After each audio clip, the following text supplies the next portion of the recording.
안녕하세요, 여러분. 서영서 선생님입니다. 오늘은 17번째 시간 한국어의 특징에 대해서 공부하겠습니다. 우리가 지금까지 공부한 내용은 한글이라는 자음, 모음, 글자를 공부했습니다. 그동안 공부했던 한글은 소리 글자로 매우 공부하기가 쉬운 글자인데요. 하지만 앞으로 우리가 공부할 것은 한국어라는 언어에 대해서 공부할 거예요. 한국어는 조금 어려운 언어입니다. 그래서 한글을 모두 다 공부한 여러분들이 이제 한글은 너무 쉬우니까 앞으로도 더 쉬울 것 같아요 라고 생각할 수도 있는데요. 그렇게 자신만만하던 학생들이 한국어를 공부하기 시작하면서 조금 당황하는 경우가 있습니다. 그렇기 때문에 본격적으로 한국어를 공부하기 전에 한국어의 특징은 어떤 것들이 있는지 여러분이 잘 알아두면 앞으로 한국어를 공부하기가 훨씬 쉬울 거예요. 그럼 오늘 공부할 내용을 살펴볼까요? 한국어의 특징은 여러 가지가 많이 있지만 그 중에서도 다른 나라의 언어와 조금 다른 특별한 특징 두 가지를 공부하겠습니다. 첫 번째로 공부할 내용은 문장 구조, 즉 어순입니다. 한국어는 어떤 순서로 문장을 만드는지 공부하겠습니다. 두 번째로 공부할 것은 교차어라는 특징인데요. 교차어라는 단어 자체가 조금 생소하지요. 그래서 교차어는 무엇인지 그리고 어떤 특징을 교차어라고 부르는지 자세히 공부해 보겠습니다. 그럼 첫 번째로 한국어의 특징, 어순과 문장 구조를 살펴보겠습니다. 여기에 귀여운 아이가 있습니다. 이 아이의 이름은 민수인데요. 민수를 설명하는 문장이 하나 있어요. 같이 읽어볼까요? 민수가 귀엽다. 네, 영어로 이야기하면 민수, 이 아이의 이름이고요. 귀엽다, cute 라고 할 수 있습니다. 그럼 영어의 올바른 문장으로 옮겨볼까요? 민수 is cute 라는 영어의 문장이 됩니다. 한국어와 영어의 문장 순서가 똑같습니다. 민수가 앞에 오고 귀엽다 라는 단어가 뒤쪽에 옵니다. 그럼 이 문장의 구조를 한번 살펴볼게요. 이 문장에서 민수는 문장의 주인공, 즉 주어입니다. 그리고 귀엽다는 주어를 설명하고 있는 서술어예요. 그런데 이 서술어 자리에 올 수 있는 단어는 두 개의 종류가 있는데요. 귀엽다는 서술어 중에서도 주어, 즉 민수의 성질이나 상태를 설명하는 형용사 서술어입니다. 그럼 또 다른 한국어의 문장을 살펴볼까요? 이번에는 어떤 문장이 있어요? 같이 읽어볼까요? 민수가 모자를 쓰다 라는 문장입니다. 모자는 민수 머리 위에 있는 이것을 우리가 모자라고 불렀지요. 이번에도 각각의 단어들을 영어로 연결해 보겠습니다. 민수, 이름이고요. 모자를 a hat, 쓰다, wear 입니다. 그럼 이 문장을 올바른 영어 문장으로 옮겨볼까요? 민수 wears a hat 이라고 할 수 있습니다. 그런데 이번에는 어때요? 민수는 똑같지만 모자와 쓰다의 위치가 서로 달라졌습니다. 이렇게 언어마다 문장을 만드는 순서가 달라지는데요. 이번 문장은 어떤 구조로 이루어져 있는지 살펴보겠습니다. 아까와 마찬가지로 이 문장에서 민수는 여전히 문장의 주인공, 즉 주어입니다. 쓰다는 주어를 설명하고 있는 서술어예요. 그리고 이 서술어는 주어의 동작이나 몸의 움직임을 설명하는 동사 서술어입니다.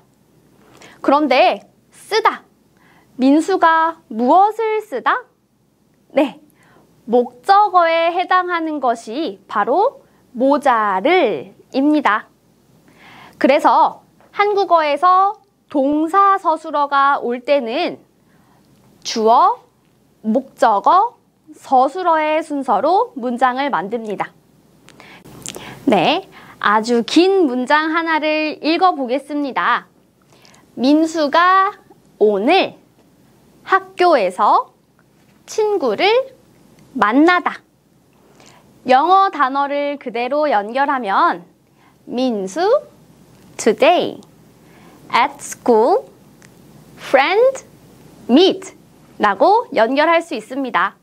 한 문장 안에 주어와 시간, 또 장소, 그리고 목적어, 서술어 등 아주 많은 내용이 들어있는데요. 이 중에서 서술어는 어떤 것일까요? 네, 마지막에 있는 바로 만나다 라는 단어가 이 문장의 서술어입니다. 서술어가 어디에 있어요? 문장의 가장 마지막에 있네요. 이렇게 한국어는 문장이 아주 길어져도 서술어는 주로 문장의 가장 끝, 마지막에 나오는 것이 특징입니다. 그럼 다른 문장을 한번 살펴볼까요? 이번에는 민수가 콜라를 마시다 라는 문장이 있습니다. 지금 민수의 모습을 보시면 콜라를 마시고 있어요. 자, 이 문장을 영어로 이야기하면 민수 drinks a coke 라고 할 수 있는데요. 민수가 콜라를 마시다 라는 문장의 순서를 뒤바꾸면 어떻게 될까요?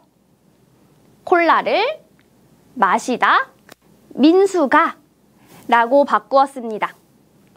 한국어는 이렇게 문장의 순서를 뒤바꾸어도 의미가 달라지지 않습니다. 민수가 콜라를 마시다. 콜라를 마시다 민수가 두 문장 모두 같은 의미입니다. 그럼 영어도 똑같이 순서를 바꾸어 볼까요? A Coke drinks 민수 라고 앞, 뒤 단어를 바꾸어 보았는데요. 위에 있는 문장은 민수가 콜라를 마시다 라는 뜻이지만 아래에 있는 문장은 콜라가 민수를 마시다 라고 완전히 다른 의미의 문장이 되었습니다. 이렇게 한국어가 가지고 있는 특별한 특징 중에 하나, 바로 순서를 바꾸어도 의미가 똑같다 입니다.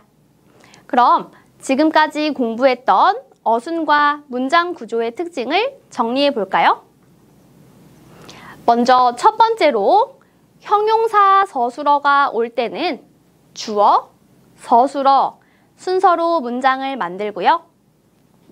동사 서술어가 올 때는 주어와 목적어, 서술어 순서로 문장을 만듭니다. 그리고 문장이 아무리 길어져도 서술어는 문장의 가장 마지막에 오는 것이 특징이었고요.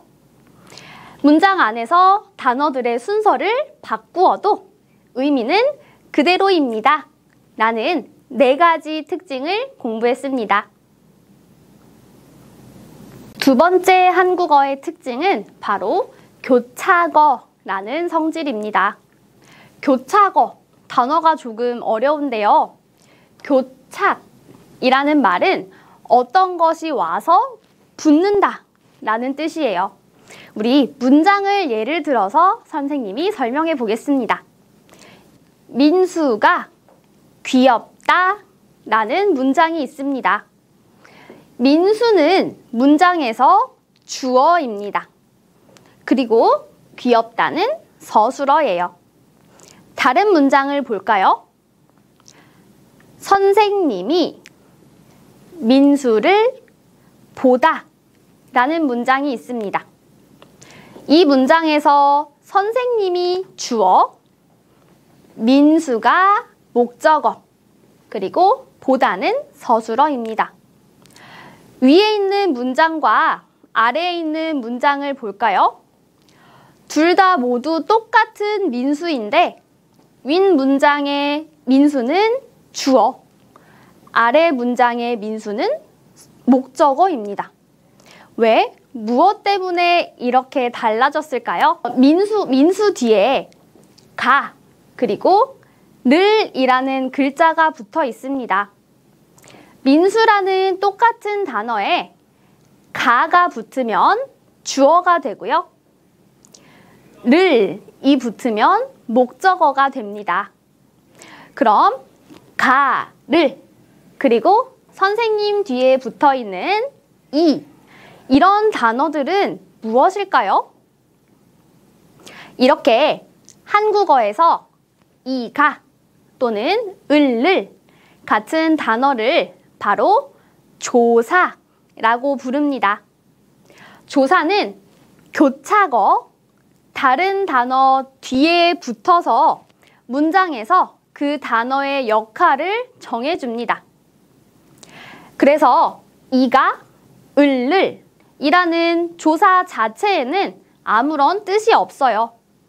다른 단어 뒤에 붙어서 그 단어를 도와주는 역할을 합니다. 예를 들어 학교라는 단어가 있습니다. 학교는 공부를 하는 곳이지요. 학교 뒤에 조사 가가 붙으면 이 단어는 문장에서 주어가 됩니다. 그리고 학교 뒤에 를이라는 조사가 붙으면 목적어가 됩니다. 또 학교 뒤에 조사 에서가 붙으면 장소를 나타내는 역할을 하기도 합니다. 이렇게 같은 단어이지만 어떤 조사가 와서 붙는지에 따라 문장에서의 역할이 달라지는데요. 이렇게 조사가 와서 붙는다 라는 의미로 한국어는 교차어라는 특징이 있습니다.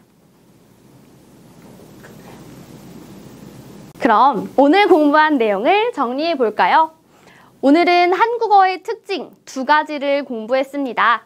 첫 번째로는 한국어의 어순, 문장 구조를 공부했는데요. 기본적인 한국어의 문장 구조는 주어, 목적어, 서술어의 순서였습니다. 민수가 모자를 쓰다. 기억나지요? 두 번째 한국어의 특징은 교차어라는 성질이었는데요. 어떤 단어 뒤에 조사가 붙어서 그 단어의 문장의 역할을 결정해주는 언어였습니다. 그럼 우리 다음 시간에는 본격적으로 한국어를 공부할 건데요. 한국어에서 다른 사람을 만났을 때 사용하는 인사말과 여러 가지 교실에서 사용하는 교실 언어를 공부하겠습니다. 오늘 공부는 여기까지입니다. 오늘도 어려운 내용이었지만 열심히 공부를 잘 해주었습니다. 오늘도 선생님과 같이 인사하고 마무리할까요? 여러분, 열공합시다! 오늘도 수고했습니다. 다음 시간에 만나요. 안녕!